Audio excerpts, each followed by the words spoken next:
आजच डाउनलोड करा आणि तुमच्या आवडत्या मालिकांचा आनंद लुटा.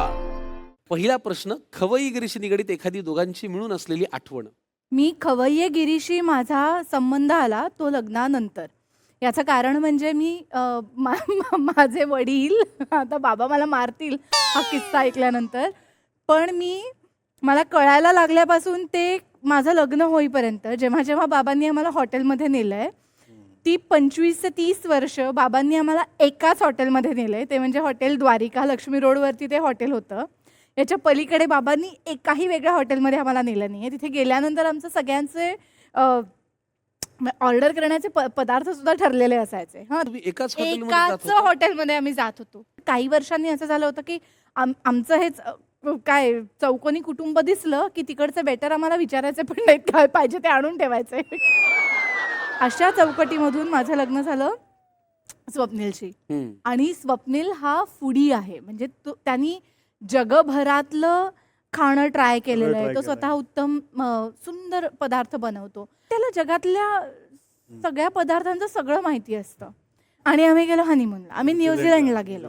ओके, तेव्हा आम्ही नॉनव्हेज खायचे नाही. तिकडे गेलो आणि आपलं मला जगभरातल्या क्युझिन्सशी ओळख करून द्यायला त्यांनी सुरुवात केली. आणि मला काही ते झेपे ना.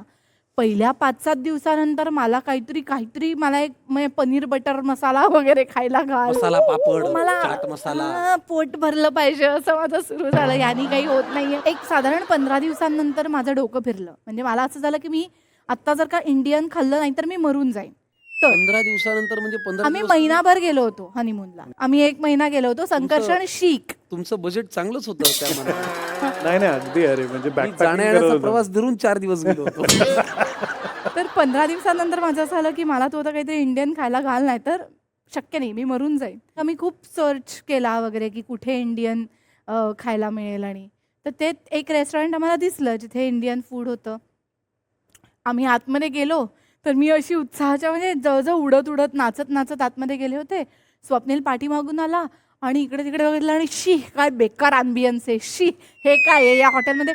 तो असा घाण बोलायला लागला ना. आणि माझं सणकलं, म्हणजे माझं संताप, म्हणजे मी तिथपर्यंत म्हणजे मी ऑर्डर द्यायला तिथपर्यंत पोहोचले होते. मी युटर्न घेतला. ताड तो पाठीमागून हाका मारतोय. मृण्मयी काय झालं.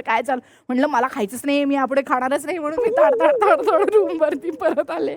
माझं असं झालं, तुम्हाला प्रॉमिस केलं होतं 2 दिवसानंतर, मग का तू शिव्या घालत होतास या हॉटेलला, मी खायला गेले म्हणजे तुला शिव्या घालायच्याच असतात का वगैरे. हे सगळं एक मोठा आमचा राडा झाला. मग स्वप्नील बिचारा परत तिकडे गेला आणि जेवण पॅक करून घेऊन आलो. हा, सो हे तिचा पहिला असा राग आणि आमची पहिलं आमचं मेजर खरं भांडण. हा किस्सा किती छान रंगवून सांगितलं.